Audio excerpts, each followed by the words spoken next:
ನಮಸ್ತೆ, welcome back to my another vlog. Guys, ಇವತ್ತಿನ vlog ಏನು ಅಂದರೆ, ಲಾಸ್ಟ್ ವ್ಲಾಗ್ ನೀವು ನೋಡಿದ್ದೀರಾ. ನಾನು ಉಡುಪಿಗೆ ಹೊರಟಿದ್ದೀನಿ ಅಂತ ಹೇಳಿದ್ದೆ, ಅಮ್ಮ ಮನೇಲಿ ಲಾಸ್ಟ್ ಡೇ ಅಂತೇಳಿ. ಸೊ ಅದೇ ಹಿಂದಿನ ದಿನ ಅಮ್ಮ ಒಂದು ಸ್ತೋತ್ರದ ಬುಕ್ ಹಾಗೆ ನಂದು ಸ್ತೋತ್ರದ ಬುಕ್ಕಲ್ಲಿ ಸ್ವಲ್ಪ ಏನೋ ವ್ಯತ್ಯಾಸ ಇದೆ ಅಂತ ಹೇಳ್ತಾ ಇದ್ರು ಅಮ್ಮ. ಸೊ ಅದಕ್ಕೆ ನೋಡೋಣ ಅಂತ ಹೇಳಿ ಚೆಕ್ ಮಾಡಿ ಸ್ವಲ್ಪ ನೋಡಿದ್ವಿ. ಹೌದು, ಒಂದ್ ಕಡೆಲೇನೋ ಸ್ವಲ್ಪ ಮಿಸ್ ಇತ್ತು, ಅದನ್ನ ಅಮ್ಮ ಹೇಳ್ತಾ ಇದ್ದಿದ್ದು ಒಂಚೂರು ಮಿಸ್ ಇದೆ, ಚೆಕ್ ಮಾಡು ಅಂತ ಹೇಳಿ. ಅದಾದ್ಮೇಲೆ ಅದನ್ನ ನೋಡ್ಕೊಂಡೆ. ಸೊ ಇದನ್ನು ಮಿಸ್ ಮಾಡಬಾರ್ದು, ಅದನ್ನು ಕೂಡ ಓದಬೇಕು ಅಂತ ಹೇಳ್ತಾ ಇದ್ರು ಅಮ್ಮ. ಅಂದರೆ ಅದು ವಿಷ್ಣು ಸಹಸ್ರನಾಮ ಸ್ತೋತ್ರದ ಬುಕ್ ಆಗಿತ್ತು. ಸೊ ಹಾಗೆ ಇವಾಗ ನಾನು ಹೊರಟೆ. ಸೊ ಬೆಳಿಗ್ಗೆ ಒಂದು 7 ಹಾಗೆ ನಾನು ಹೊರಟಿದ್ದೇನೆ. ಆ್ಯಂಡ್ ಅಪ್ಪ ನನ್ನನ್ನು ಡ್ರಾಪ್ ಮಾಡ್ತೀನಿ ಅಂತ ಹೇಳಿದ್ರು ಇದಕ್ಕೆ ಬಸ್ ಸ್ಟ್ಯಾಂಡಿಗೆ. ಬಿಕಾಸ್ ನಾನು ಹಸ್ಬೆಂಡ್ ಹತ್ರ ಆಲ್ರೆಡಿ ಎಲ್ಲ ಲಗೇಜನ್ನು ಕೊಟ್ಟು ಕಳಿಸಿದ್ದೆ. ಯಾಕಂದರೆ ನಾನು ಒಬ್ಬಳೇ ಹೋಗೋದ್ರಿಂದ ಮತ್ತೆ. ಸೊ ಒಂದಷ್ಟು ಲಗೇಜ್ ನಂಗೆ ಜಾಸ್ತಿ ಆಗುತ್ತಲ್ಲ. ಸೊ ಅದಕ್ಕೆ ನಾನು ಜಾಸ್ತಿ ಏನು ಇಟ್ಕೊಂಡಿಲ್ಲ. ನಾನು ವರ್ಕಿದ್ದಷ್ಟೇ ಲ್ಯಾಪ್ಟಾಪು ಮತ್ತು ನನ್ನ ಮನೇಲಿ ಹಾಕೋ ಡ್ರೆಸ್ಗಳು ಒಂದೆರಡು ಇಟ್ಕೊಂಡಿದ್ದೆ ಅಷ್ಟೇ. ಅದನ್ನು ನನ್ನ ಲ್ಯಾಪ್ಟಾಪ್ ಬ್ಯಾಗಲ್ಲಿ ಹಾಕ್ಕೊಂಡು ನಾನು ಹೊರಟೆ ಮನೆಗೆ ಬಾಯ್ ಅಂತ ಹೇಳಿ. ಸೊ ಒಬ್ವಿಯಸ್ಲಿ ಬೇಜಾರು ಆಗೇ ಆಗುತ್ತೆ. ಸೊ ಹಾಗೆ ಇದು ನಮ್ಮ ಊರಿದ್ದು ದೇವಸ್ಥಾನ. ಇದನ್ನು ನಾವು ಭೂತರಾಯನ ಕಟ್ಟೆ ಅಂತ ಹೇಳ್ತೀವಿ. ಸೊ ಇಲ್ಲಿ ಭೂತರಾಯನಿಗೆ ಒಂದು ಕೈ ಮುಗಿದು ಮತ್ತೆ ಸೀದಾ ಅಕ್ಕನ ಮನೆಗೆ ಹೋದೆ. ಅಕ್ಕನ ಮನೆ ಕೂಡ ಅಲ್ಲೇ ನಿಯರಲ್ಲಿದೆ. ಅವಳಿಗೆ ಕೂಡ ಒಂದು ಬಾಯ್ ಹೇಳೋಣ ಅಂತೇಳಿ ಅಕ್ಕನ ಮನೆಗೆ ಬಂದೆ. ಅವ್ರ ಮನೆ ನಾಯಿ ನೋಡಿ ಚೆನ್ನಾಗಿ ಮಾತಾಡ್ಸ್ತಾ ಇತ್ತು. ಅದನ್ನ ನೋಡಿ ಒಂಥರ ಖುಷಿ ಆಯಿತು. ಆಸೆ ಮಾಡೋ ಥರ ಮಾಡ್ತಾ ಇತ್ತು. ಅದೇ ಅಕ್ಕ ಹೇಳ್ತಿದ್ಲು, ಏನು ಮಾಡೋದಿಲ್ಲ ಯಾರಿಗೂ ಅಂತ ಹೇಳಿ. ಸೊ ಹಾಗೆ ಅಪ್ಪ ನನಗೆ ಈಗ ಸ್ಟ್ಯಾಂಡಿಗೆ ಡ್ರಾಪ್ ಮಾಡೋಕ್ಕೆ ಬರ್ತಾ ಇದ್ದಾರೆ. ಸೊ ಏನಂದರೆ ಮನೆ ಹತ್ರನೇ ಸ್ವಲ್ಪ ಡಿಸ್ಟೆನ್ಸಲ್ಲಿ ಒಂದು ಸ್ಟ್ಯಾಂಡ್ ಇದೆ, ಅಲ್ಲಿ ಹತ್ಬೋದು. ಆದರೆ ಅದಕ್ಕಿಂತ ಮುಂಚೆ ಸ್ವಲ್ಪ ದೂರ ಹೋಗ್ಬಿಟ್ರೆ ಅಲ್ಲಿ ಬಸ್ಸಲ್ಲಿ ಚೆನ್ನಾಗಿ, ಅಂದರೆ ಬೇಗ ಅಲ್ಲಿ ಫಸ್ಟ್ ಬಸ್ ಬರೋದ್ರಿಂದ ಸೀಟ್ ಚೆನ್ನಾಗಿ ಸಿಗುತ್ತೆ, ಅಂದರೆ ಸೀಟ್ ಬೇಗ ಸಿಗುತ್ತೆ ಅಂತ ಹೇಳಿಬಿಟ್ಟು ನಾನು ಅಲ್ಲೇ ಡ್ರಾಪ್ ಮಾಡಿದರು ನನಗೆ ಅಪ್ಪ. ಹಾಗೆ ಸೀದಾ ನಾನು ಪಡುಬಿದ್ರೆಗೆ ಬಂದೆ.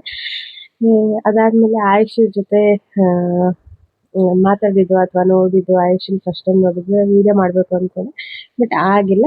ಇಲ್ಲಿ ಏನು ಡ್ರೆಸ್ ತೋರಿಸ್ತಾ ಇದ್ದೀನಿ ಅಂದರೆ, ಸೊ ನಾಳೆ ಅಂದರೆ ಫ್ರೈಡೆ ನಮ್ಮ ಮನೆಯಲ್ಲಿ ನನ್ನ ತಂಗಿ ಪಾಪುದು ನಾಮಕರಣ ಇದೆ.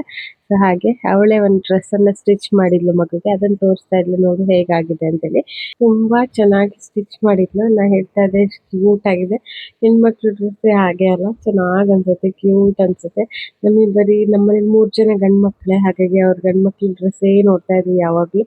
ಸೊ ಈ ಕ್ಯೂಟ್ ಡ್ರೆಸ್ ನೋಡಿ ಸಖತ್ ಖುಷಿ ಆಯಿತು. ಚೆನ್ನಾಗಿ ಸ್ಟಿಚ್ ಮಾಡಿದ್ಲು, ಅವಳೇ ಓನಾಗಿ ಸ್ಟಿಚ್ ಮಾಡಿದ್ಲು. ಪಾಪ ಅವ್ಳ ಮಿಷಿನ್ ಏನೋ ಕೈ ಕೊಟ್ಟಿತ್ತು, ಆದರೂ ಹೇಗೋ ಮಾಡಿ ಅಕ್ಕನ ಸಹಾಯದಿಂದ ಅಂದರೆ ಅವ್ರ ಮಿಷನಲ್ಲಿ ಮತ್ತೆ ಸ್ಟಿಚ್ ಮಾಡ್ಕೊಂಡು ಬಂದ್ಲು. ನೋಡಬೇಕು ಈ ಡ್ರೆಸ್ ಹಾಕಿ ಕಂಫರ್ಟ್ ಆಗಿರ್ತಾಳ ಹೇಗೆ ಅಂತೇಳಿ. ಸೊ ಅದನ್ನ ನಾಳೆ ವ್ಲಾಗಲ್ಲಿ ಶೇರ್ ಮಾಡ್ತೀನಿ. ಇವಾಗ ನಾನು ಸಿಟಿಗೆ ಹೊರಟಿದ್ದೀನಿ, ನಾನು ಮತ್ತು ರಶ್ಮಿ ಇಬ್ಬರು. ನಮಸ್ತೆ guys, welcome back to Sudhamanu vlogs. ನಾನು ಮತ್ತು ರಶ್ಮಿ ಪೇಟೆಗೆ ಹೊರಟಿದ್ದೀನಿ. ಸ್ವಲ್ಪ ಕೆಲಸ ಇದೆ, ಹಾಗೆ ಹೋಗಿ ಬರೋಣ ಅಂಥೇಳಿ. ಡ್ರೆಸ್ ತೋರಿಸಿದ್ನಲ್ಲ ಮಗುದು, ಚೆನ್ನಾಗಿದೆ ಅಲ್ಲ, ಕ್ಯೂಟಾಗಿ. ಹೆಣ್ಮಕ್ಳು ಡ್ರೆಸ್ ನೋಡೋಕ್ಕೆ ಚೆಂದ. ಏಕೆಂದರೆ ನಮ್ಮಲ್ಲಿ 3 ಜನ ಗಂಡು ಮಕ್ಕಳೇ. ಸೊ ಹಾಗೆ ಅವರದ್ದೇ ನೋಡ್ತಾ ಇದ್ದಿದ್ದಲ್ಲ ಇಷ್ಟು ದಿವಸ. ಈಗ ಮಗುದು ಡ್ರೆಸ್ ನೋಡುವಾಗ ಒಂದು ಖುಷಿ ಆಯಿತು. ರಶ್ಮಿ ಬನ್ನಿ ಹತ್ಕೊಂಡು ಹೋಗೋಣ. ಪೇಟೆಯಲ್ಲಿ ಕೆಲಸ ಎಲ್ಲ ಮುಗಿಸಿದ್ವಿ. ಯಾಕೋ ತುಂಬ ದಿನ ಆಯಿತು ಮಸಾಲೆ ದೋಸೆ ತಿಂದೆ. ಹಾಗಾಗಿ ನಮ್ಮ ಪಡುಬಿದ್ರಿಯ ಫೇಮಸ್ ಹೋಟೆಲ್ ವಿಜಯ್ ಭವನಗೆ ಹೋದ್ವಿ ಮಸಾಲೆ ದೋಸೆ ತಿನ್ನಲಿಕ್ಕೆ. ಸೊ ತುಂಬ ಅಂದರೆ ತುಂಬ ದಿವಸ ಆಗಿತ್ತು ಮಸಾಲೆ ದೋಸೆ ತಿಂದೆ, ಅದು ವಿಜಯ್ ಭವನದಲ್ಲಿ. ಸೊ ಹಾಗೆ ನಾನು ಮತ್ತು ರಶ್ಮಿ ಹೋದ್ವಿ.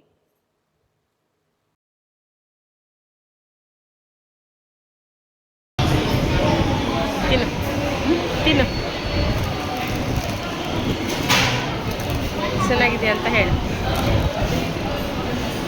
ಬಾಜಿಯಲ್ಲಿ ತಿಂತೀಯಾ? ಬಾಜಿಯಲ್ಲಿ ತಿಂತೀಯಾ? ಗ್ರೇವಿ ಸೇರಿಸ್ಕೊಳ್ತೀಯಾ? ಚೆನ್ನಾಗಿದೆಯಾ? ಸಿಟಿಗೆ ಹೋಗಿ ಬಂದ್ವಿ ಮನೆಗೆ ನಾಳೆಗೆ ಸ್ವಲ್ಪ ತಯಾರಿ ನಡೆದಿತ್ತು. ಅಂದರೆ ಏನಿಲ್ಲ, ಮಳೆಗಾಲ ಅಲ್ಲ. ಸೊ ಹಾಗೆ ಮಳೆ ಬಂದರೆ ಅಂತೇಳಿ ಸ್ವಲ್ಪ ಶೀಟ್ ಎಲ್ಲ ಹಾಕಿದ್ರ ಮೇಲೆ. ಹಾಗೆ ಸ್ವಲ್ಪ ಚೇರ್ಸ್ ಎಲ್ಲ ಬಂದಿತ್ತು. ತುಂಬ ಗೌಜಿದ್ದೇನಲ್ಲ, ಸಿಂಪಲ್ ಆಗಿ ಫ್ಯಾಮಿಲಿ ಮೆಂಬರ್ಸ್ ಮಾಡುವಂಥದ್ದು ಅಷ್ಟೇ. ಸೊ ನಾಳೆ ವ್ಲಾಗಲ್ಲಿ ಸಿಗ್ತೀನಿ ಗೈಸ್. ನಾಮಕರಣ ಫಂಕ್ಷನ್ ಹೇಗಾಯಿತು ಅಂತ ನಿಮ್ಮ ಜೊತೆ ಶೇರ್ ಮಾಡ್ಕೊಳ್ತೀನಿ. ಇದಾಗಿತ್ತು ಇವತ್ತಿನ ವ್ಲಾಗ್. ಈ ವ್ಲಾಗ್ ಇಷ್ಟ ಆದರೆ ಒಂದು ಲೈಕ್ ಕೊಡಿ, ಶೇರ್ ಮಾಡಿ. ಹಾಗೆಯೇ ಫಸ್ಟ್ ಟೈಮ್ ನಿಮ್ಮ ಚಾನಲ್ನ ನೋಡ್ತಿರೋರು ಸಬ್ಸ್ಕ್ರೈಬ್ ಮಾಡ್ಕೊಳ್ಳಿ. Thank you all. Bye bye.